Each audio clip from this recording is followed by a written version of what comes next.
back. If you've just joined us, you're watching the news at 10 on Channels Television, coming to you live from Lagos and Abuja.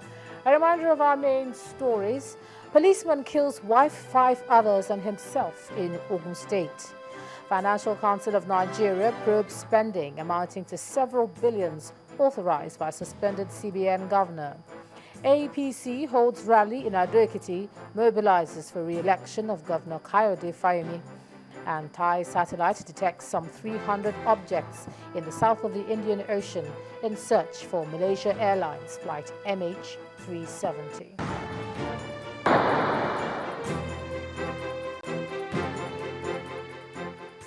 A quick reminder to you that all our top stories are on our website, ChannelsTV.com, and on YouTube.com/channelsweb. To get us on the move, visit m.channelstv.com to view us live on your mobile device. You can also download the Channels TV app for Android, iOS and Windows phones from their respective stores. And then you can interact with the Channels Eyewitness feature on our Android and Windows 8 platforms. So if you have pictures or videos to share with us, tap on the application on your device, swipe to reveal the Eyewitness menu, and then follow the instructions to share your reports, pictures, and videos.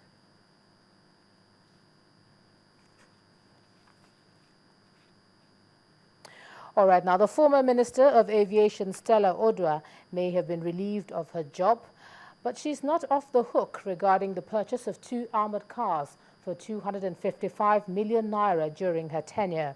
Now, this is coming from the spokesman of the Economic and Financial Crimes Commission, who told journalists in Abuja that the EFCC is still investigating the matter. He explained that the complex nature of the case is responsible for the delay in concluding the investigation.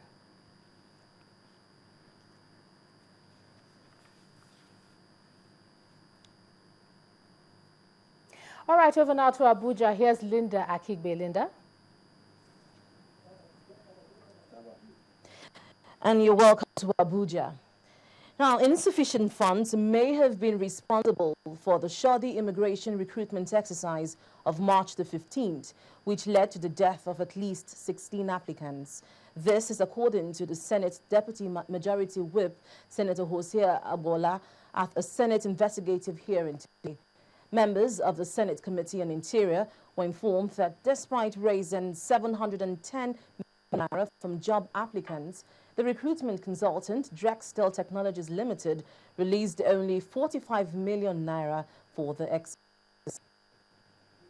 And it was a huge crowd that came to support the Ekiti State Governor, Dr. Fayemi, as he flagged off his re-election campaign in the state capital, Ado-Ekiti, southwest Nigeria. The rally was attended by other governors under the All Progressives Congress. They were unanimous in their message to the people of Ekiti State, saying the governor should be re-elected based on his achievements. A sea of heads at the official launch of the campaign of Dr. Fayemi for a second term in office as governor of Ekiti State. The color of music and praise singing, and you have a rally set to roll. Leaders of the All Progressives Congress and the governors of Adamawa, Sokoto, Zamfara, Imo, Oyo and Ogun states are here to kickstart a movement they believe will end in the return of the incumbents to office. In APC, we endorse a candidate that has a mission and vision for the electorate. When you give him another chance, because it had to be formalized in the next election, he's going to take Ekiti to even higher height. So Ekiti State, you are very lucky to have this young, handsome, articulate, reputable. All of those things that they said is not possible. Has it not been done in Ekiti?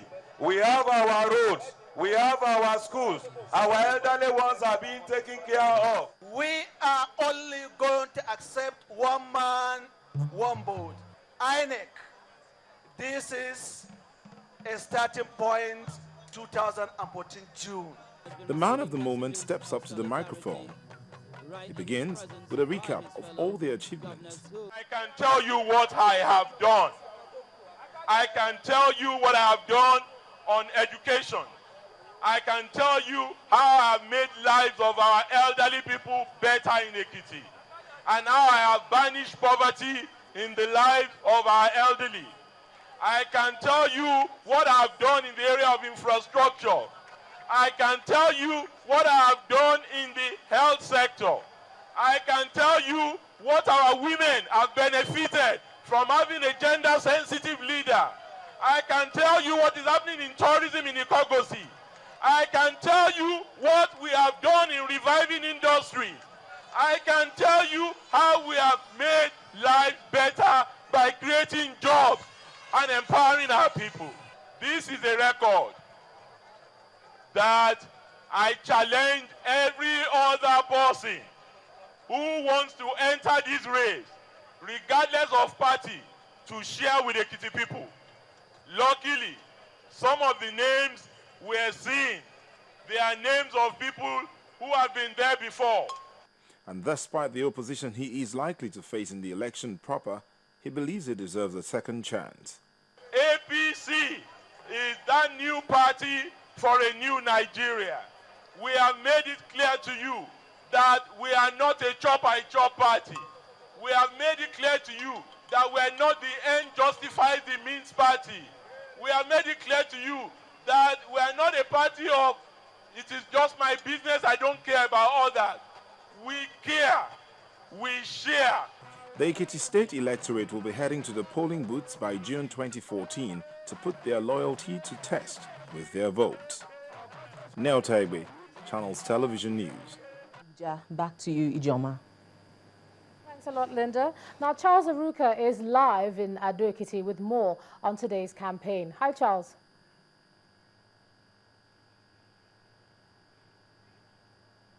Oh, thanks, Ijoma. And joining us on the News at 10 Live is the Executive Governor of Ekiti State, Dr. John Kayode Fayemi. Dr. Kayode Fayemi, thanks so much for joining us on the News at 10. Thank you, Charles, for having me. Now, you launched your campaign today, Yes. and what we'd like to know is that if elected for a second term, what do you intend to do differently from what you've done in your first 4 years in office? Well, I do not intend to do anything fundamentally different from what I have done in the last 3.5 years. What I do intend to do is consolidate on the foundation that I have laid in the state in the last 3.5 years. For a start, we have not completely banished poverty. My vision when I ran my campaign years ago was that we were going to make poverty history in Ekiti. We have made a significant impact. We have dented poverty, but we have not completely banished poverty. And there are institutional mechanisms that we've put in place to do that. We have put infrastructure in place in Ekiti in an unimaginable way. You can almost connect all parts of our state. Food can come out from the farmstead to the marketplace easily than they've ever done in the past. We have restructured our school because for us, education is not just about rote learning. Functional education is about transforming the lives of our people from poverty to wealth. We have also provided social safety nets.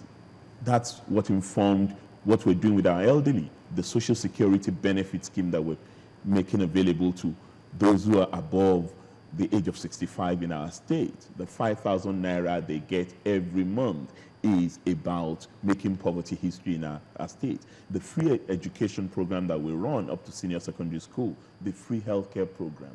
So clearly we are on course, but we need to consolidate on what we've done. And what makes me different from others is that Ekiti people now know that this is not a promissory note. It is a cashed check. They have seen it. They've experienced it. They've earned the benefit of good governance. They've earned the benefit of accountable governance. They've earned the benefit of a government that does development with them rather than to them, and that allows them to take ownership of development that is occurring in the various domains. So there is nothing that would be fundamentally different, but it will be fast-tracked because the foundation has now been laid, stability has been achieved, and now growth, particularly growth with jobs, would be the major focus of this administration in order to fully and finally dent poverty in the lives of the Ekiti people. You've talked about tackling poverty. You've also talked about education, developing education in the state. But then, in these past 4 years, what has been the most persistent and most significant challenge that Ekiti State has been facing under your stewardship, or even maybe before then too? Well, you know, Ekiti is a landlocked state. We are not resource rich, but we are known for our passion for education. That was a problem before I came into office that we needed to start redressing. And that's how we were able to achieve in the last 3 years a significant improvement in our public examination, for example, in our WASC examination. So we rose from 20% pass rate in Ekiti to 70% pass rate by the last 2013 WASC examination. That's why we have been able to also make significant impact in health in the state. But the challenge of every democratic government is that the political cycle does not always conform with the governance cycle. And there are areas and there are issues we're dealing with that do not lend themselves easily to a 4-year cycle. Take agriculture, where we're making a very significant impact. But agriculture is not a 1-year fix-all initiative. It's long-term, it's strategic, and by the time you start reaping the result, it's almost a decade before people start seeing the tangible impact of what we've done in the agricultural sector, for example, or in the industrial sector. But we have laid that foundation, and we're very confident that our people appreciate what this government has been able to do in a very transparent and open manner in the last 3.5 years. All right. At that point, we'd like to say thank you very much, Dr. Fayemi, for joining us on the news at 10. Thank you for having me, and I thank Channel for beaming us live to Nigerians. All right. Back to you, Ijoma. Thanks a lot, Charles. Charles Aruka, live there in Ado-Ekiti, just giving us a sense of what the governor hopes to achieve if re-elected. Now, when the news at 10 returns, National Economic Council wants excess crude accounts separated from that of Shaw P. That'll be on Business News. Please join us again.